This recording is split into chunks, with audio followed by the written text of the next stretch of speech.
मार्गदर्शक जिनके सानिध्य में हम निरंतर संगठन को मजबूती की तरफ ले जा रहे हैं। राज्य प्रवास के दौरान भी आपने जिस प्रकार से हमें मार्गदर्शित किया, जिस प्रकार से हमें कार्यक्रमों के माध्यम से आगे बढ़ने के लिए प्रेरित किया, ऐसे राष्ट्रीय अध्यक्ष श्रीमान जेपी नड्डा जी, हमारे प्रदेश के प्रभारी राष्ट्रीय महासचिव आदरणीय गौतम जी, इस प्रदेश के बहुत ही लोकप्रिय और युवा मुख्यमंत्री आदरणीय पुष्कर सिंह धामी जी, हमारे महामंत्री संगठन जिनका मार्गदर्शन हमें संगठन की दृष्टि से निरंतर प्राप्त होता है, श्रीमान अजय जी, श्रीमान कुलदीप जी जो संचालन भी कर रहे हैं, हमारे महामंत्री हैं, और 3 अन्य अतिथिगण भी हमारे मंच पर आज उपस्थित हैं, जो राज्य सरकार में कैबिनेट मंत्री रेखा आर्य जी, हमारे इस शहर के मेयर गामा जी, और महिला मोर्चे की राष्ट्रीय महामंत्री दीप्ति रावत जी, और उपस्थित सभी 70 विधानसभाओं के कार्यक्रम में उपस्थित हमारे जिला अध्यक्ष और शक्ति केंद्र के सभी बंधुगण। आदरणीय अध्यक्ष जी, आपके मार्गदर्शन में निरंतर हम लोग चुनाव की दृष्टि से जो हमने रोड मैप बनाया था, रामनगर में 2 दिन के चिंतन के बाद हम लोग निरंतर उस रोड मैप के आधार पर आगे बढ़ रहे हैं। हमने लगातार अपने प्रदेश कार्य समिति 252 हमारे मंडल हैं, उन मंडलों की कार्य समिति, हमने हमारे 11,235 बूथ है, उन बूथों का वेरिफिकेशन का काम, इससे अलग निरंतर जो हमारे अन्य कार्यक्रम है, मोर्चों की कार्य समिति है, वो लगातार चल रही हैं। इससे अलग हमारे प्रदेश के प्रशिक्षण के काम है, वो लगातार चल रहे हैं। हमारा मीडिया का जो कार्यशाला थी वो हमारी हो गई है। हमारी जो हमने प्रबंधन के लिए कमेटी थी वो हमने घोषित हो गई है। तो इस प्रकार से चुनाव की दृष्टि से हम निरंतरता उस रूप में आगे बढ़ रहे हैं। और हमने अभी आदरणीय अजय जी ने पूरा कार्यक्रम इस रूप में रखा है कि अगले 1 महीने में हमने क्या कार्यक्रम करने हैं, वो भी बैठकर हम लोगों ने आदरणीय हमारे महामंत्री संगठन के साथ बैठकर हमने वो सारे कार्यक्रम तैयार किए हैं, वो भी हम अगले महीने में इसी रूप में करेंगे। एक और संगठन के ये सारे काम हम निरंतरता में आगे बढ़ाते हुए चल रहे हैं। दूसरी ओर हमारे संगठन के सभी कार्यकर्ता हमारी सरकार के द्वारा जो लोकप्रिय जनप्रिय अंतिम छोर पर बैठे हुए व्यक्ति तक हमारे जो युवा मुख्यमंत्री उनके नेतृत्व में लगातार लिए जा रहे जनहित के निर्णय वो भी जनता के बीच में जाएं, इसका भी कार्यकर्ता इस रूप में चिंता कर रहा है। अभी आने वाले समय में हमने एक व्रत अभियान घर घर चलाना है जो आदरणीय अजय जी ने यहाँ पर वर्णन किया है, उसके लिए भी हम एक पत्रक तैयार कर रहे हैं कि हमारी सरकार ने इन 4.5 पौने 5 वर्षों में क्या क्या ऐसे काम किए हैं जो जनता तक हम लोगों ने इस रूप में उसको पहुंचाने के लिए हमारा कार्यकर्ता उसकी तैयारी में भी है। अभी हम सब लोग जानते हैं कि हमारे यहाँ 2265 शक्ति केंद्र, और ये शक्ति केंद्र हमारे चुनाव का एक मजबूत आधार है। ये हमारे जो बूथ का कार्यकर्ता है, उस बूथ के कार्यकर्ता और जो हमारा विधानसभा में हमारी रचना है, उस रचना के बीच में एक ऐसा कार्यकर्ता है सेतु का कि जो हमारे बूथ के कार्यकर्ताओं को लगातार निरंतर संपर्क के साथ और इस प्रकार प्रेरणा का काम करता है। हम लोगों ने पिछले दिनों जब बूथ का वेरिफिकेशन किया, उस वेरिफिकेशन में हमारे जितने वरिष्ठ लोग हैं वो सारे लोग भी कहीं 1 दिन के लिए, कहीं 2 दिन के लिए, कहीं 1 बूथ पर, कहीं 4 बूथ पर, 6 बूथ पर, जैसी जिसकी जैसी व्यवस्था बनी है उसके अनुसार गए हैं। और वेरिफिकेशन के बाद अब हमारा अलग भी इस प्रकार का एक कार्यक्रम चल रहा है कि हमारे 11,235 बूथ के ऊपर जितनी हमारी समिति है, उन समिति को वेरिफिकेशन के बाद जब पूरी हमारा कार्यकर्ता फाइनल करके हमारा नेता कहेगा कि वेरिफिकेशन हो गया, तब हम हमारे कार्यालय से भी 100% उसको वेरीफाइड करें। ये व्यवस्था भी भारतीय जनता पार्टी ने बनाई है। मित्रों, आज हम चुनाव की दृष्टि से जब देखते हैं और आदरणीय राष्ट्रीय अध्यक्ष जी का समय समय पर हमें इस प्रकार का मार्गदर्शन प्राप्त होता है, तो निश्चित रूप से हमारे जैसा चुनावी राज्य लगातार जो हमारे राष्ट्रीय नेता उनके मार्गदर्शन में हम काम करते हैं। आदरणीय अध्यक्ष जी, अभी अभी आपके आशीर्वाद से हमारे राज्य में महिला मोर्चे की राष्ट्रीय कार्य समिति का आयोजन भी हुआ।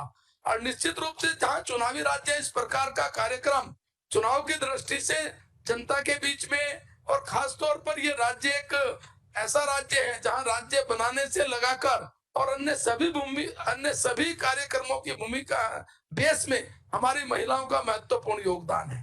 राष्ट्रीय कार्य समिति में हम लोगों ने ये भरपूर प्रयास किया कि उस कार्यक्रम को अच्छा बनाए, सुंदर बनाए, और उस कार्यक्रम के माध्यम से हमारा जैसा चुनावी राज्य और हमारा कार्यकर्ता उत्साह से लबरेज होकर पुणे चुनाव की दृष्टि से अपने कार्यक्रमों में लगे। और मैं बधाई देना चाहता हूं अपने महिला मोर्चे को, प्रदेश के कि जिनके नेतृत्व में और अपने सारे व्यवस्था में लगे हुए मित्रों को, जिनकी व्यवस्था के अंतर्गत एक बहुत सुंदर इस राष्ट्रीय कार्यक्रम का आयोजन हुआ है।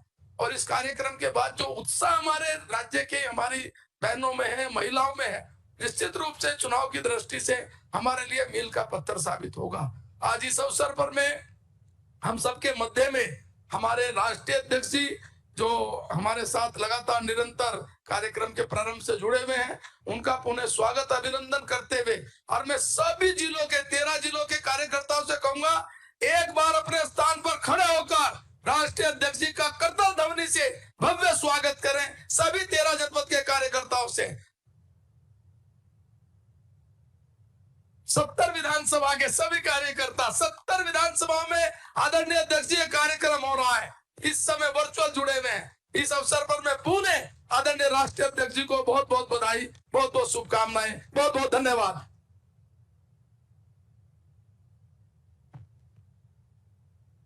धन्यवाद आदरणीय अध्यक्ष जी। अजय टमटा जी हमारे सांसद हमारे बीच में है, कृपया मंच पर स्थान ग्रहण करने की कृपा करेंगे।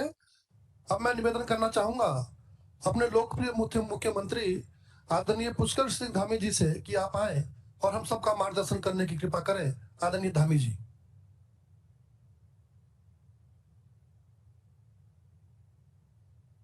भारत माता की, भारत माता की। शक्ति केंद्र संयोजक एवं प्रभारियों की इस बैठक में अभी हम सबको जिनका मार्गदर्शन मिलने वाला है, विश्व की सबसे बड़ी पार्टी, एक हमारे बहुत ही कुशल संगठनकर्ता, बहुत सहज और सरल, जिन्होंने एक सामान्य कार्यकर्ता के रूप में अपना जीवन प्रारंभ किया, आज करोड़ों करोड़ कार्यकर्ताओं का मार्गदर्शन कर रहे हैं। हमारी पार्टी के राष्ट्रीय अध्यक्ष आदरणीय जेपी नड्डा जी, हमारे अभी जिनका आपने यहाँ पर उद्बोधन सुना, भारतीय जनता पार्टी के प्रदेश अध्यक्ष आदरणीय मदन कौशिक जी, और हम सबका लगातार प्रदेश के अंदर मार्गदर्शन करने वाले राष्ट्रीय महामंत्री और हमारे प्रभारी सांसद आदरणीय दुष्यंत गौतम जी, हमारे संगठन मंत्री जो लगातार संगठन को गति देने का काम करते हैं, लगातार प्रवास के माध्यम से, आदरणीय अजय जी, मंच पर विराजमान भारत सरकार के पूर्व में मंत्री रहे, वर्तमान में लोकसभा के लोकप्रिय सांसद आदरणीय अजय टमटा जी, हमारे प्रदेश के महामंत्री आदरणीय कुलदीप जी, हमारे उत्तराखंड सरकार की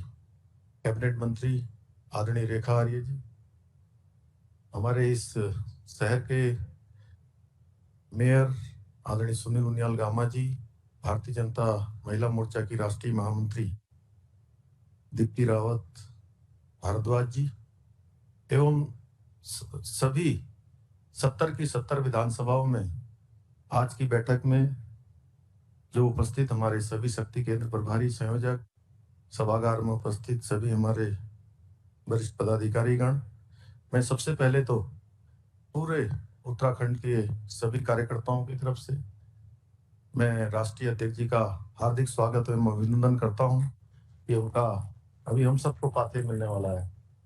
निश्चित रूप से जैसा आदरणीय मदन कौशिक जी ने बताया, और पिछले माह हम सब लोग हरिद्वार में 2 दिवसीय जो हमारी बैठक हुई थी, उस बैठक में राष्ट्रीय अध्यक्ष जी का बहुत सारा हमें मार्गदर्शन मिला था, और उनके मार्गदर्शन से निश्चित रूप से हमारे अंदर एक नई ऊर्जा और नए उत्साह का संचार हुआ। उसके कारण से बहुत सारे कार्यक्रम हम लोगों के संचालित हो रहे हैं और संगठन स्तर पर विस्तार से आदरणीय मदन जी ने बताया कि किस प्रकार से हमारा संगठन काम कर रहा है। और हमारी पार्टी एकमात्र ऐसी पार्टी है जिसमें एक साधारण से कार्यकर्ता को भी, जो कहीं पर भी कभी भी किसी समय भी कोई भी दायित्व दे दिया जाता है, और जिस कार्यकर्ता को दायित्व दिया जाता है वो कार्यकर्ता निश्चित रूप से जितने उसके अंदर क्षमता होती है अपने प्राणों प्राण से उसको काम को करता है। और सामान्य से सामान्य कार्यकर्ता, आज हमारे देश के प्रधानमंत्री नरेंद्र मोदी जी को देख लें या हम आदरणीय नड्डा जी को देख लें कि उन्होंने अपने जीवन की शुरुआत एक सामान्य से कार्यकर्ता के रूप में की। मैं हमेशा कहता हूं कि पार्टी में अभी सभी का आकलन होता है, और आज जो शक्ति केंद्र के प्रभारी संयोजक, उनकी अपनी बहुत महत्वपूर्ण भूमिका है। संगठन के बारे में श्रद्धेय अध्यक्ष जी का भी हम सबको मार्गदर्शन मिलने वाला है। मुझे मुख्य सेवक के रूप में काम करते हुए 4 जुलाई से लगभग 85 दिनों का समय लगभग हो गया है। इन 85 दिनों में मैंने भरसक कोशिश की है कि हम सभी कार्यकर्ताओं के जो मन में जो भावना है, उनके मन की भावना के अनुरूप, उत्तराखंड की भावना के अनुरूप जो निर्णय हो सकते हैं वो निर्णय लें। आपने देखा होगा कि पिछले काफी समय से हमारे बीच में से मांग उठती रही कि नौजवान युवाओं को रोजगार मिलना चाहिए, बेरोजगारों की भर्ती होनी चाहिए। उसको लेकर हमने जो सरकारी हमारी नौकरियां हैं, जो 2400 पद रिक्त हैं, उन 2400 पदों को भरने की प्रक्रिया हमने प्रारंभ कर दी है। और पिछले 15 अगस्त से उसमें सारे के सारे जो भर्ती की प्रक्रिया प्रारंभ हो गई है, और आने वाले 2-3 महीनों के अंदर हम लगभग जितना हमने कहा है 15,000 के लगभग जो है वो भर्तियां हम पूरी कर लेंगे। हमने जितने भी, और जब हमने शुरू में इसकी घोषणा करी थी तो हमारे प्रतिपक्ष के लोगों ने उस पर सवाल भी खड़ा किया था कि कैसे इतनी भर्तियां कर देंगे। मैं आपको बताना चाहता हूं कि जितनी भी हमने जो घोषणाएं करी हैं वो सारी घोषणाएं जो है धरातल पर उतर रही हैं। पिछले दिनों हमने परिवहन क्षेत्र के लोगों से जुड़ी हुई जो घोषणाएं करी, वो सारे के सारे जो पैसे हैं उनके डीबीटी के माध्यम से उनके खातों में जाने प्रारंभ हो गए। अभी मैं कल हरिद्वार में जो हमारी राष्ट्रीय आजीविका मिशन से जुड़ी हुई बहनें थी, मैं आपको बताऊं कि माननीय अध्यक्ष जी कि मैंने जब से मुख्य सेवक के रूप में आपने मुझे दायित्व दिया है, पहली बार मैंने देखा कि 20,000 से भी ज्यादा संख्या एक स्थान पर उन बहनों की केवल धन्यवाद करने के लिए आई हुई थी। और पिछले दिनों में टिहरी जनपद में गया था, तो वहां भी जो झील के किनारे जब हम उसका निरीक्षण करने गए तो वहां पर 100 से भी ज्यादा लोग खड़े हुए थे, और मुझे लगा कि ये सारे के सारे लोग किसी काम से आए होंगे, या कोई, जैसे जहां भी आजकल हम जाते हैं, चुनाव का वर्ष है तो जगह जगह पर लोग किसी न किसी डिमांड को लेकर आते हैं या कोई समस्या होती है उनको बताने के लिए आते हैं। तो मुझे लगा कि ये भी लोग भी कुछ समस्या बताने आए होंगे। जब मैंने वहां से वहां के हमारे जिलाध्यक्ष से पूछा कि ये सब लोग किस कारण से आए, इनको बुलाइए, बात करनी है, तो उन्होंने कहा कि ये भी जो है आपका धन्यवाद करने आए हैं कि जो आप लोगों ने 200 करोड़ रुपए का परिवहन और पर्यटन के क्षेत्र में जो पैकेज दिया था, उस पैकेज से इनके खातों में पैसे जाने शुरू हो गए हैं। तो जिनका भी हमने जो भी जो है पैकेज अनाउंस किया है वो सारे के सारे, और मैं आपको विश्वास दिलाना चाहता हूं हमारे शक्ति केंद्र के सभी प्रभारियों को, सभी संयोजकों को, कि जितनी भी हमने जो भी घोषणाएं हम कर रहे हैं वो सारी की सारी घोषणाएं पूरी होंगी, चाहे जिस क्षेत्र में हो। अभी राष्ट्रीय आजीविका मिशन में जो हमारी बहनें जुड़ी हुई हैं, जो बहुत सारे ऐसे काम करती हैं, कोई हथकरघा का काम करते हैं, कोई मसाला बनाने का काम करते हैं, कोई प्रसाद बनाने का काम करते हैं, कोई बकरी पालन का, कोई भेड़ पालन का, वो जिस क्षेत्र में भी काम कर रही हैं, तो उनको बिल्कुल कोरोना महामारी के समय में उनके ऊपर भी बहुत बड़ा संकट खड़ा हो गया था कि उनकी आजीविका नहीं चल पा रही थी, या जो सामान उन्होंने खरीदा था उस सामान को बेचने में उनको मार्केट नहीं मिल पा रहा था, रॉ मटेरियल रखा हुआ था या दुकानें नहीं खुली, तो उसके कारण से उनका एक तरह से मैं कहूं कि काफी संकट उनके ऊपर आ गया था। उनको ध्यान में रखते हुए हमने 119 करोड़ रुपए का पैकेज उनके लिए घोषित किया। हालांकि मैं आप सबके माध्यम से बताना चाहता हूं कि महामारी के समय में जैसे सभी के ऊपर संकट आया वैसे सरकार के ऊपर भी कठिनाई है, लेकिन उसके बावजूद भी हमने ये प्रयास किया है कि सरकार उनके साझीदार के रूप में खड़ी रहे, उनके सहयोगी के रूप में खड़ी रहे। उसको लेकर हम लगातार काम कर रहे हैं और लगातार हमने जितनी भी घोषणाएं करी हैं वो सारी की सारी उतर रही हैं। अभी रोजगार के मेले लग रहे हैं। पिछले दिनों हमने कहा था कि हम रोजगार के मेले लगाएंगे। जगह जगह लोगों को रोजगार और स्वरोजगार से जोड़ने के लिए लगातार मेले हम आयोजित कर रहे हैं। और मेलों में हमने व्यवस्था करी है कि पहले के समय में जब मेले लगते थे या रोजगार के कोई कैंप आयोजित किए जाते थे तो उन कैंपों में कहीं पर फार्म भरे जाते थे, पंजीकरण होता था और कई बार जो प्रमाण पत्र जो बनाने होते थे, जरूरी प्रमाण पत्र, आय प्रमाण पत्र है, निवास प्रमाण पत्र है, जाति प्रमाण पत्र है या चरित्र प्रमाण पत्र है, इन प्रमाण पत्रों को बनाने के लिए उनको अलग से कैंप लगाने पड़ते थे, अलग अलग ऑफिसों में चक्कर लगाने पड़ते थे। हमने कहा है कि नहीं, अब ये सारे के सारे एक जगह पर ये कैंप लगाए जाएंगे और वहीं पर उनके सारे आवेदन पत्र भरे जाएंगे, पंजीकरण होगा, वहीं पर उनकी स्क्रूटनी होगी और बैंक के लोगों से भी कहा है कि वहीं पर उनको जो है ऋण स्वीकृत कराया जाएगा। जिससे कि पहले के समय में कई बार जितने हमारे नौजवान हैं, युवा हैं, बेरोजगार भाई हैं, बहन हैं, वो कोई रोजगार करना चाहते हैं तो उनको जगह जगह पर दौड़ना पड़ता था, जगह जगह भागना पड़ता था, बहुत सारी समस्याओं का सामना करना पड़ता था और थक हार जाते थे। उनको ध्यान में रखते हुए हमने कहा है कि ये सारे के सारे काम वहां पर करेंगे। और सरकार के माध्यम से मैं आप सबको बताना चाहता हूं कि हमने कहा है कि हम सरकार में एक सरलीकरण का मंत्र हमने दिया है। सरलीकरण, कोई भी अधिकारी के पास हमारे कोई भी हमारा जनप्रतिनिधि जाएगा, जनता के लोग जाएंगे तो वो उनकी सुनवाई करने के लिए सबसे पहले उनका मन बना होगा कि हमें इस प्रक्रिया को सरल करना है। यानी कि अगर कोई किसी काम से आया है तो हमें उसको सरल करना है, उसका समाधान करना है और तीसरे नंबर पर उसका निस्तारण करना है और चौथे नंबर पर वो हमारे यहाँ से संतुष्टि का भाव लेकर जाए। हर समय आती थी कि अफसरशाही हावी है, अफसरशाही हावी है, उसको लेकर हमने कहा है, एक निर्देश जारी किया है सरकार की तरफ से कि सभी की सुनवाई होगी और 10 बजे से लेकर 12 बजे तक सभी अधिकारीगण अपने कार्यालयों पर बैठेंगे और सभी को उसके लिए उत्तरदायित्व उनका फिक्स किया गया है। यानी कि अगर किसी पटवारी का कोई काम है तो वो पटवारी उस काम को करेंगे।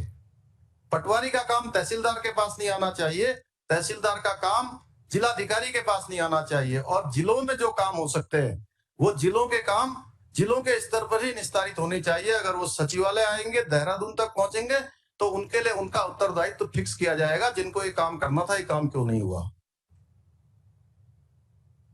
और हमने कहा है इसके लिए सख्ती से जो भी निर्देश हैं वो जारी करे जा रहे हैं, ऊपर से लेकर नीचे तक नौकरशाही में जितनी जरूरत है, जहां पर बदलाव की जरूरत है वो बदलाव किया है, ऊपर से लेकर नीचे तक बदलाव किया है।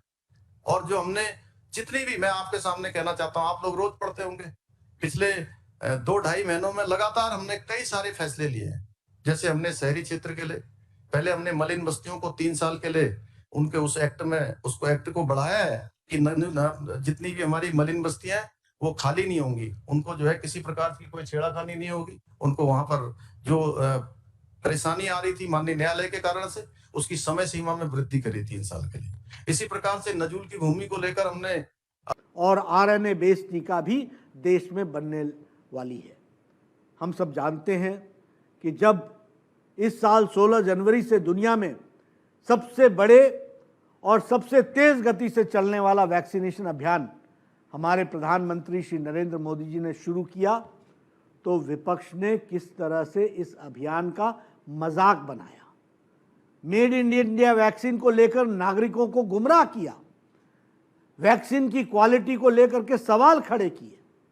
लेकिन उन्हें पता नहीं था कि देश के नागरिक उनके राजनीतिक प्रपंच से भली भांति परिचित हैं। देश के नागरिक ने विपक्ष की साजिशों को नाकाम करते हुए देश के वैक्सीनेशन अभियान को दुनिया का सबसे बड़ा वैक्सीनेशन अभियान बनाया है। दिसंबर तक हम देश के हर नागरिक को वैक्सीनेट करने के लक्ष्य को लेकर के चले हैं। हम इस लक्ष्य को सफल करेंगे। अब तक लगभग 90 करोड़ से अधिक वैक्सीनेशन किया जा चुका है, जिसमें से 65 करोड़ से अधिक फर्स्ट डोज और 24 करोड़ से अधिक सेकेंड डोज लगाए गए हैं। जहाँ तक उत्तराखंड की बात है तो अब तक लगभग 1,05,00,000 वैक्सीन डोज लगाए जा चुके हैं, जिसमें 74 लाख लोगों को फर्स्ट डोज और 31 लाख लोगों को सेकंड डोज भी लग गए हैं। मैं बूथ के कार्यकर्ताओं को आह्वान करना चाहता हूं कि आप अपने बूथ के वैसे लोगों को वैक्सीनेशन सेंटर तक ले जाएं और उन्हें टीका लगवाने में मदद करें जो अब तक पहला डोज नहीं लगवा पाए हैं या जिनको डोज का समय हो चुका है। हम उनको सेकंड डोज के लिए भी तैयारियां करें। हमें चुनाव की तैयारियों के साथ साथ वैक्सीनेशन अभियान को भी पूरा करना है ताकि जल्द से जल्द उत्तराखंड 100% वैक्सीनेशन के लक्ष्य को पूरा कर सके। मुझे मालूम है कि पुष्कर सिंह धामी जी बहुत आतुर हैं और इस लक्ष्य को पूरा करने के लिए लगे हुए हैं, लेकिन मैं अपने कार्यकर्ताओं से भी निवेदन करूंगा कि आप इसमें पीछे नहीं रहिए। ये वैक्सीनेशन के कार्यक्रम को हमको सफल बनाना है। हमने वैक्सीनेशन में बड़े बड़े आयाम स्थापित किए हैं। माननीय प्रधानमंत्री श्री नरेंद्र मोदी जी के जन्मदिन पर 17 सितंबर को देश में 2.5 करोड़ से अधिक वैक्सीन डोज लगाए गए हैं, जो कि एक विश्व रिकॉर्ड है। एक दिन में 2.5 करोड़, आप कल्पना कर सकते हैं, यह दुनिया का कई देशों की जनसंख्या से अधिक है। कई बार हमने एक दिन में 1 करोड़ से अधिक टीके लगाए, जो दुनिया का कोई भी देश नहीं कर सका है। हम उत्तराखंड के विकास की बात करें तो केंद्र में माननीय प्रधानमंत्री श्री नरेंद्र मोदी जी के नेतृत्व में और उत्तराखंड में श्री धामी जी के नेतृत्व में डबल इंजन की सरकार उत्तराखंड के विकास को नई गाथा लिख रही है। सबका साथ, सबका विकास, सबका विश्वास, सबका प्रयास, ये भारतीय जनता पार्टी की कार्य संस्कृति का अभिन्न हिस्सा बना है। जहां तक केंद्र सरकार द्वारा उत्तराखंड के विकास के लिए किए गए प्रयासों की बात है तो मैं 4 धाम ऑल वेदर रोड की चर्चा करना जरूर चाहूंगा, जिसका काम 2022 तक पूरा हो जाने की उम्मीद है। 12,000 किलोमीटर का लंबा ऑल वेदर रोड 889 किलोमीटर लंबा है, जो केदारनाथ, बद्रीनाथ, गंगोत्री और यमुनोत्री को जोड़ता है। कोरोना के आने से पहले 2019 में 4 धाम की यात्रा में रिकॉर्ड संख्या में श्रद्धांजलि पहुंचे थे। इस ऑल वेदर रोड के बन जाने से उत्तराखंड में पर्यटन में एक नई ऊंचाई को छुएगा। आने वाले समय में उत्तराखंड दुनिया के पर्यटन मानचित्र पर एक डेस्टिनेशन के रूप में शामिल होगा। ऋषिकेश कर्णप्रयाग रेलवे लाइन, जिसकी चर्चा धामी जी कर रहे थे, के लिए 100% भूमि अधिग्रहण का काम रिकॉर्ड समय में पूरा हुआ है। यह परियोजना भी 2024 तक पूरी हो जाएगी। इससे भी टूरिज्म और रोजगार के क्षेत्र में काफी लाभ होगा। नमामि गंगे परियोजना के तहत माननीय प्रधानमंत्री श्री नरेंद्र मोदी जी ने 500 नाव के लिए 3,340 करोड़ रुपए अप्रूव किए गए हैं। इससे 55,000 लोगों को रोजगार के अवसर मिलेंगे। सिटी गैस डिस्ट्रीब्यूशन प्रोजेक्ट के तहत हरिद्वार देहरादून को पाइप गैस लाइन की सौगात मिली है।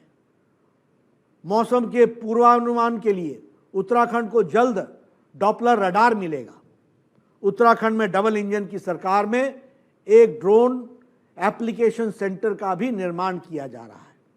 डोईवाला देहरादून में central institute for plastic engineering में एंड टेक्नोलॉजी में की स्थापना की गई है। एक कोस्ट गार्ड रिक्रूटमेंट सेंटर बनाया जा रहा है। रानी पोखरी में देश की 22वीं नेशनल लॉ यूनिवर्सिटी की स्थापना की गई है। अल्मोड़ा में देश का पहला centre of excellence of natural fibre बनाया जा रहा है। उत्तराखंड के नेचुरल फाइबर से तैयार वस्त्रों को और बढ़ावा देने के लिए केंद्र सरकार ने यह कदम उठाया है। खास बात यह है कि इस सेंटर में हिमालयन नेटल, रामबांस, भाबर घास आदि पर रिसर्च होगी। इससे भारत के उत्तम प्राकृतिक रेशों से बने कपड़े अंतर्राष्ट्रीय बाजार में पहुंचेंगे और कपड़ा बाजार को भी बढ़ावा मिलेगा, एक नई ऊंचाइयां मिलेंगी। उत्तराखंड में अंत्योदय की योजना पर बात करें तो देश में जहां पिछले 7 वर्षों में 43 करोड़ से अधिक जनधन अकाउंट खोले गए हैं, वहीं उत्तराखंड में भी 27 लाख से अधिक जनधन अकाउंट खोले गए हैं। स्वच्छ भारत अभियान के तहत देश भर में लगभग 11 करोड़ से अधिक टॉयलेट्स का निर्माण कराया गया है, वहीं उत्तराखंड में 5,22,000 टॉयलेट्स का निर्माण किया गया है। यह महिला सशक्तिकरण का जीता जागता उदाहरण है जिसे हमने समझना चाहिए। उजाला योजना के तहत देश में 36 करोड़ 73 लाख एलईडी बल्ब वितरित किए गए, तो उत्तराखंड में भी 56 लाख एलईडी बल्ब का वितरण हुआ है। सौभाग्य योजना के तहत देश भर में जहां बिजली से वंचित 4 करोड़ घरों में 2 करोड़ 62 लाख घरों को बिजली पहुंचाई जा चुकी है, वहीं उत्तराखंड में 2,48,000 घरों में बिजली पहुंचाई गई है। आयुष्मान भारत योजना की बात करें तो यह विश्व की सबसे बड़ी स्वास्थ्य बीमा योजना है, जिसमें नरेंद्र मोदी जी की सरकार ने देश में लगभग 55 करोड़ लोगों को सालाना 5 लाख रुपए तक का मुफ्त स्वास्थ्य खर्चा की सुविधा दी है। अमेरिका, कनाडा, मेक्सिको सहित कई देशों की कुल जनसंख्या से भी अधिक लोगों को हम आयुष्मान भारत का लाभ दे रहे हैं। मुझे यह सौभाग्य है कि माननीय प्रधानमंत्री श्री नरेंद्र मोदी जी की प्रेरणा से जब मैं स्वास्थ्य मंत्री रहते हुए इस योजना को शुरुआत करने का मौका मिला। वॉशिंगटन डीसी के स्थित सेंटर फॉर ग्लोबल डेवलपमेंट नाम की थिंक टैंक ने और वहाँ के शोधकर्ताओं ने प्रधानमंत्री जन आरोग्य योजना, जिसे हम आयुष्मान भारत के नाम से जानते हैं, उसके विश्लेषण के आधार पर कहा है कि आयुष्मान भारत योजना के कारण करोड़ों लोग स्वास्थ्य के देखभाल का लाभ ले रहे हैं, जिससे गरीब लोगों को काफ़ी लाभ हुआ है। विश्व स्वास्थ्य संगठन वर्ल्ड हेल्थ ऑर्गेनाइजेशन के अध्यक्ष डॉक्टर टेड्रोस ने स्वयं इस योजना की भूरी भूरी सराहना और प्रशंसा की है। आयुष्मान भारत से अब तक लगभग 2 करोड़ 19 लाख लोग लाभ उठा चुके हैं। उत्तराखंड की भारतीय जनता पार्टी की सरकार ने आयुष्मान भारत के साथ साथ राज्य में अटल आयुष्मान योजना भी शुरू की। इससे अब उत्तराखंड के हर परिवार को 5 लाख रुपए सालाना का फ्री हेल्थ कवरेज मिल रहा है। मैं उत्तराखंड की भाजपा सरकार को इसके लिए बहुत बहुत बधाई और साधुवाद देता हूँ। अकेले उत्तराखंड में 2,12,000 गरीब लोगों को इस योजना का लाभ मिला है, जिससे 203 करोड़ रुपए खर्च हुए। प्रधानमंत्री किसान सम्मान निधि के तहत देश भर में लगभग 11 करोड़ किसानों के अकाउंट में अब तक 9 किश्तों में 1.5 लाख करोड़ रुपए से अधिक राशि पहुंचाई जा चुकी है। उत्तराखंड के किसानों को भी इसके तहत भरपूर लाभ मिला है। किसान आंदोलन की बात होती है, मैं चुनौती देता हूं कि आप तुलना कीजिए कांग्रेस की सरकारों के साथ और हमारी सरकारों को, और बताइए लोगों को, किसानों को, कि किसानों के प्रति समर्पित भाव से किसने काम किया। कांग्रेस बताए कि 10 साल के यूपीए में उन्होंने किसानों की भलाई के लिए कितने पैसे खर्च किए। उन्होंने 10 साल में एक बार किसानों के कर्जा माफ करने की बात कही थी। केवल कुछ ही किसानों को 53,000 करोड़ रुपए का कर्ज माफ हुआ, उसमें भी घोटाला की खबरें सामने आईं।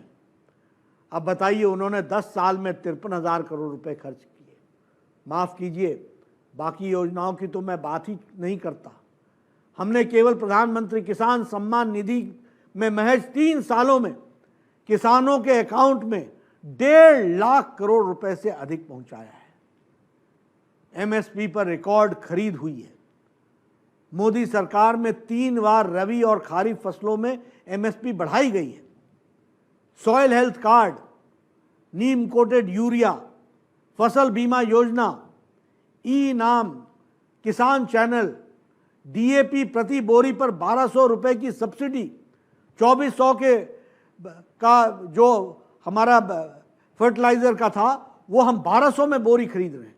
यह सब प्रधानमंत्री जी के नेतृत्व में और उत्तराखंड की सरकार ने किया है। जाने कितने कार्य हमने किसानों की भलाई के लिए किए हैं।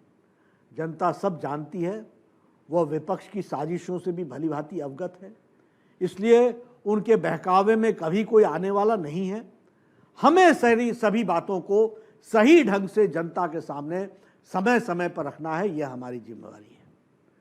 जहाँ तक उत्तराखंड के भारतीय जनता पार्टी की सरकार द्वारा किए गए अन्य विकास कार्यों की बात है तो राज्य में हमारी सरकार ने भ्रष्टाचार के खिलाफ जीरो टॉलरेंस की नीति अपनाई है। सरकारी ऑफिस की कार्य संस्कृति में सुधार आया है। अब प्रोडक्टिविटी पहले से अधिक हुई है। महज 1 रुपए में हर घर जल, हर नल में जल पहुंचाई जा रही है।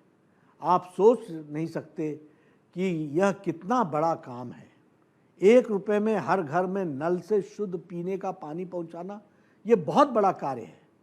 मैं इसके लिए पुष्कर सिंह धामी जी के और हमारी सरकार को इसके लिए मैं बहुत बहुत धन्यवाद देता हूं, बहुत बहुत उनको बधाई देता हूं। साथ ही मैं यह भी कहना चाहता हूं कि हमारी राज्य सरकार इन्वेस्टर समिट में के जरिए राज्य के लिए लगभग 25,000 करोड़ रुपए का निवेश आकर्षित किया है। किसानों को 3 लाख रुपए का ऋण और महिलाओं के लिए सेल्फ हेल्प ग्रुप्स के लिए 5 लाख रुपए का ऋण बिना किसी इंटरेस्ट के मुहैया कराया जा रहा है। हर गांव में तक पक्की सड़क बनाई गई है। मुख्यमंत्री रोजगार योजना से अब तक राज्य में लगभग 3 लाख लोग लाभान्वित हो चुके हैं। जल संरक्षण हेतु जलाशयों और वाटर बॉडीज के निर्माण के साथ साथ नदियों के उत्थान पर भी हमारी सरकार काम कर रही है। उत्तराखंड में पर्यटन को भी अपार संभावनाएं हैं। Haridwar, Rishikesh, Dehradun, Mussoorie, Kedarnath, Badrinath, Rudraprayag, Karnaprayag, Nainital, Gangotri, Yamunotri, Jim Corbett national park, Almora, Kausani, न जाने कितने पर्यटन स्थल हैं। यहाँ हमारी सरकार पर्यटन के विकास के लिए कटिबद्ध है। 13 जिलों में 13 नए टूरिस्ट डेस्टिनेशन बनाए जा रहे हैं। उत्तराखंड फिल्म शूटिंग के एक प्रमुख केंद्र के रूप में भी उभर रहा है। राज्य में फिल्म उद्योग को बढ़ावा देने के लिए अलग से फिल्म पॉलिसी भी बनाई जा रही है। 40 साल से हमारे लोग सेना में, और उत्तराखंड तो वीर सैनिकों के लिए, जवानों के लिए जाना जाता है। 40 सालों से सेना के जवान 1 रैंक 1 पेंशन की मांग कर रहे थे, लेकिन कांग्रेस ने इसे लागू नहीं किया। इसे लागू करने का काम केंद्र की भारतीय जनता पार्टी सरकार ने किया, प्रधानमंत्री मोदी जी ने किया। ओबीसी आयोग का संवैधानिक दर्जा देने का कार्य प्रधानमंत्री मोदी जी ने किया। धारा 370 को खत्म करना और जम्मू कश्मीर को भारत का अभिन्न अंग बनाने का काम हमारी सरकार आदरणीय प्रधानमंत्री जी के नेतृत्व में हुआ। श्री राम जन्मभूमि का भव्य मंदिर का निर्माण, उसका मार्ग प्रशस्त करने में भी हमारे प्रधानमंत्री जी ने इस काम को आगे बढ़ाया। आतंकवादियों के घर में घुसकर सर्जिकल स्ट्राइक, एयर स्ट्राइक हमारे नरेंद्र मोदी जी की सरकार ने किया है। पहले सीमा पार से गोलियां चलती थी तो जवानों को उसका जवाब देने के लिए दिल्ली से ऑर्डर लेना पड़ता था। आज जवानों को दुश्मनों को जवाब देने के लिए ऑर्डर लेने की जरूरत नहीं है, वहीं उसी समय एक्शन हो जाता है।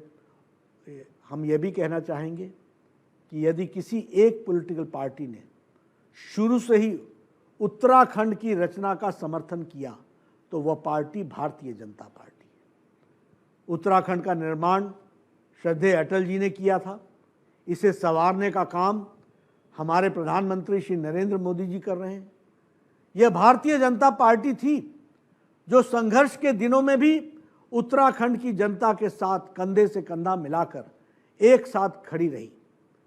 रामपुर चौराहे पर हुए दिल दहला देने वाली घटना के वक्त भी देवभूमि की जनता के साथ एकजुट खड़ी रही और उत्तराखंड की रचना को सफल बनाया है। भारतीय जनता पार्टी इसमें अग्रसर रही है। केदारनाथ में आई त्रासदी के बाद पुनर्निर्माण का कार्य स्वयं प्रधानमंत्री जी ने अपनी निगरानी में करा। हमारे प्रधानमंत्री जी का उत्तराखंड से लगाव किसी से छुपा हुआ नहीं है। उत्तराखंड के विकास के लिए सदैव तत्पर रहते हैं। प्रधानमंत्री नरेंद्र मोदी जी ने रिकॉर्ड कम से कम योग अंतर्राष्ट्रीय स्तर पर स्वीकृत हो, इसके लिए एक जिसे कहते हैं अभियान के रूप में लिया और यूएन में भी 170 से अधिक देशों ने योग की महत्ता को स्वीकार करते हुए इसको आगे बढ़ाने का काम किया। अंतर्राष्ट्रीय योग दिवस की परिकल्पना ये साकार हुई। स्वामी विवेकानंद जी के विश्व विजय के बाद अपनी संस्कृति को इतनी प्रखरता से पूरी दुनिया के सामने पहुंचाने का काम जितना मोदी जी ने किया शायद ही किसी और ने किया हो। इससे उत्तराखंड में भी योग पर्यटन को भी बल मिला है और इसकी संभावनाएं भी हैं। ऐसा न जाने बहुत सारे विकास के कार्य इतने कम समय में सभी कार्यों पर चर्चा संभव नहीं होगी, लेकिन मैं इतना ज़रूर कहना चाहता हूं कि डबल इंजन की सरकार ने इतना काम किया है जितना पहले कभी सरकारों ने नहीं किया। मैंने आपके सामने विकास कार्यों को विस्तार रूप से चर्चा इसलिए की है क्योंकि मैं इस विकास के कार्यों को भारतीय जनता पार्टी के कार्यकर्ताओं तक पहुँचे और हम सब लोगों को आदत है कि हम पाई पाई का हिसाब देने की परंपरा रखते हैं। हम जनता के प्रति जवाबदेह हैं। किसी अन्य पार्टियों की तरह हम हिसाब देने से कि हिसाब न देने की परंपरा हमारी नहीं है। कांग्रेस को मैं यहाँ चुनौती देता हूँ कि वो अपने काम काज का हिसाब लेकर के आएं। हमारा कोई भी बूथ का कार्यकर्ता उनसे बहस करने के लिए तैयार है। यह आत्मविश्वास भारतीय जनता पार्टी के कार्यकर्ताओं में इसलिए है क्योंकि उन्हें मालूम है कि हमारा एकमात्र उद्देश्य लोगों का उत्थान, गरीबों की भलाई, राज्य को आगे ले जाना, यही उनका उद्देश्य है। एक कार्यकर्ता के लिए 5 चीज़ें प्रमुख होती हैं। पहली है योग्यता, दूसरी है उपयोगिता, तीसरी है स्वीकार्यता, चौथी है प्रभावशीलता और 5वीं है परिपक्वता। जिस भी कार्यकर्ता में ये 5 गुण हैं वो पार्टी के लिए एसेट है। उन्हें आगे बढ़ने से कोई रोक नहीं सकता और मैं चाहूँगा कि भारतीय जनता पार्टी का कार्यकर्ता इन सब चीज़ों के बारे में चिंतन करे और चिंतन करते हुए आगे बढ़ने का प्रयास करे। आज अन्य दलों में कोई मुद्दे खत्म हो गए हैं, इसलिए वे झूठ एवं छल की राजनीति करने लगे। उसके लिए वो विवश हुए हैं, लेकिन हमें उनके झूठ और छल से उत्तराखंड की पुण्य भूमि को प्रदूषित नहीं होने देना है। झूठे और लुभावने वायदे और उसके बाद गायब हो जाने वाले लोगों को उनकी सच्चाई जनता के बीच में लेकर जाना है। केंद्र व प्रदेश सरकार के द्वारा उत्तराखंड में जो अभूतपूर्व विकास हुआ है उसे समाज के अंतिम पायदान पर खड़े व्यक्ति के लिए जो जन कल्याणकारी नीतियाँ हों उससे वो लाभान्वित हुआ है, वो सारी बातों को हमको आगे रखना है। आदरणीय प्रधानमंत्री श्री नरेंद्र मोदी जी के नेतृत्व में केंद्र सरकार सदैव उत्तराखंड की जनता की सुरक्षा एवं विकास के प्रति संवेदनशील रही है। हमने सबका साथ, सबका विकास, सबका विश्वास और सबका प्रयास की नीति के आधार पर उत्तराखंड के विकास एवं जल कल्याण को समर्पित सरकार चलाई है, जिससे हमें देवभूमि की जनता का स्नेह और आशीर्वाद प्राप्त हुआ है। आगामी चुनाव में भी हम पार्टी की नीतियां, केंद्र व प्रदेश सरकार के विकास के कार्यों, कार्यकर्ता के सेवा भाव और समर्पण एवं सामर्थ्य के दम पर जीतेंगे और आगे बढ़ेंगे। अन्य राजनीतिक दल मानते हैं कि धन बल और बाहुबल से राजनीति संभव है, पर भाजपा की शक्ति कार्यकर्ता और संगठन में है। आज विरोधी भी मानते हैं कि देश में कार्यकर्ता आधारित पार्टी, अगर हम अंग्रेजी में कहें तो कैडर बेस्ड पार्टी कोई है तो वो भारतीय जनता पार्टी है। आखिर ऐसा क्यों है कि केवल भाजपा के पास परिश्रम की प्रकाष्ठा करने वाले कार्यकर्ताओं की फौज है? देश में बाकी राजनीतिक दलों के पास भी कार्यकर्ता हैं, वे खूब मेहनत भी करते होंगे, फिर भी अंतर क्या है? हमें लगातार सफलता मिलती है। जैसा मैं समझता हूं कि बाकी सभी राजनीतिक दल में कार्यकर्ता व्यक्तिनिष्ठ हैं, जबकि भारतीय जनता पार्टी के कार्यकर्ता विचारनिष्ठ और कर्तव्यनिष्ठ हैं। इसलिए दूसरे राजनीतिक दल में हम देखते हैं कि नेता कमजोर हो गया, पार्टी कमजोर हो गई, परिवार कमजोर हो गया और उसके साथ साथ वह दल भी नीचे आ गया। फिर चाहे वो कांग्रेस हो, लेफ्ट पार्टियां हो, समाजवादी पार्टी हो, क्षेत्रीय दल हो, वे सब न जाने कितनी बार टूट चुके हैं। कांग्रेस के तो कितने ही टुकड़े हुए हैं। आज भी ममता, टीएमसी, शरद पवार, एनसीपी, जगनमोहन रेड्डी, ये अलग अलग टूट करके कांग्रेस से निकले हैं। और भी मैं पार्टियां गिना सकता हूं। वामपंथियों का हाल भी और बुरा है। 1 दर्जन से ज़्यादा पार्टियां टूटकर बनी हैं। देश में एकमात्र भारतीय जनता पार्टी है जो दशकों तक विपक्ष में रहने के बावजूद काम करते हुए न टूटी न बिखरी, बल्कि निरंतर शक्तिशाली होती गई। और क्योंकि हम विचारनिष्ठ हैं, कार्यकर्ता निष्ठ हैं और कार्यकर्ताओं को साथ लेकर चलते हैं, और हमारे प्रधानमंत्री जी जब कभी संगठन की बैठकों में आते हैं तो लगता नहीं है कि मैं वो विश्व के सबसे लोकप्रिय नेता बैठे हैं। वो हमारे कार्यकर्ता की तरह और संगठनकर्ता की तरह आगे उसमें रुचि लेते हैं और पार्टी द्वारा किए गए कार्यों की पूरी चीज़ों को समझने का प्रयास करते हुए हमें दिशा निर्देश देते हैं। उनका कार्यकर्ता भाव हम सबको प्रेरित करता है। उनका कार्यकर्ता भाव दुनिया का सबसे पॉपुलर नेता होने के बावजूद भी पार्टी के प्रति समर्पण सीखना हो तो हमें प्रधानमंत्री जी से सीखना चाहिए। भारतीय जनता पार्टी की शक्ति का मूल हर बूथ पर बैठे हुए ऐसे विचारनिष्ठ कार्यकर्ता की टीम खड़ी करना है। उन्हें पार्टी को संबल बनाने और जोड़े रखना है। उन्हें प्रशिक्षित करना है। उनकी रुचि और सामर्थ्य के अनुसार उन्हें काम में लगाना है। यही शक्ति केंद्र और पालक का सबसे बड़ा दायित्व है। शक्ति केंद्र प्रमुख के नाते सबसे महत्वपूर्ण काम है कि बूथ की रचना ठीक प्रकार से हो। बूथ की रचना करते समय वहाँ की सामाजिक स्थिति को ध्यान में रखा जाए। नियमित रूप से बूथ के कार्यकर्ता की बैठक हो, इसकी चिंता की जानी चाहिए। इसके लिए कार्यक्रमों की रचना की जानी चाहिए। भले ही चुनाव लड़ना हमारा महत्वपूर्ण काम है, पर हम सिर्फ चुनाव लड़ने की मशीनरी नहीं है। भारतीय जनता पार्टी सामाजिक परिवर्तन और जन सेवा का भी माध्यम है। इसलिए अपने शक्ति केंद्र के क्षेत्र में हम इस प्रकार के कार्यक्रमों की रचना करें जो इस उद्देश्य की पूर्ति के लिए भी सहायक हो। आदरणीय प्रधानमंत्री श्री नरेंद्र मोदी जी की सरकार द्वारा किए गए गरीब कल्याण कार्यों कार्यकर्ताओं ने देश, समाज और दुनिया के सामने एक अभूतपूर्व उदाहरण प्रस्तुत किया है।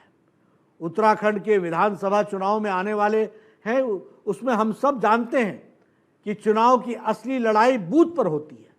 बूथ जीता तो इसका मतलब हमने चुनाव जीता है, लेकिन बूथ जीतने के लिए फुल प्रूफ योजना बनाने, रणनीति बनाना, यह भी हमारा काम है। उसका क्रियान्वयन सुनिश्चित करना यह हमारा काम है। शक्ति केंद्र प्रमुख की यह जिम्मेदारी है। शक्ति केंद्र प्रमुख केंद्र का अर्थ यह है कि पार्टी के शक्ति के केंद्र बिंदु बने।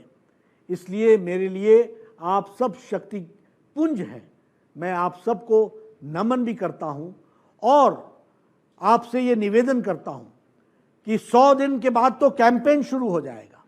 इसलिए 100 दिन को एक तरीके से अपना काम का योजना के तहत मानते हुए उसको आगे बढ़ाने के लिए हम पूरे तत्परता से काम करें।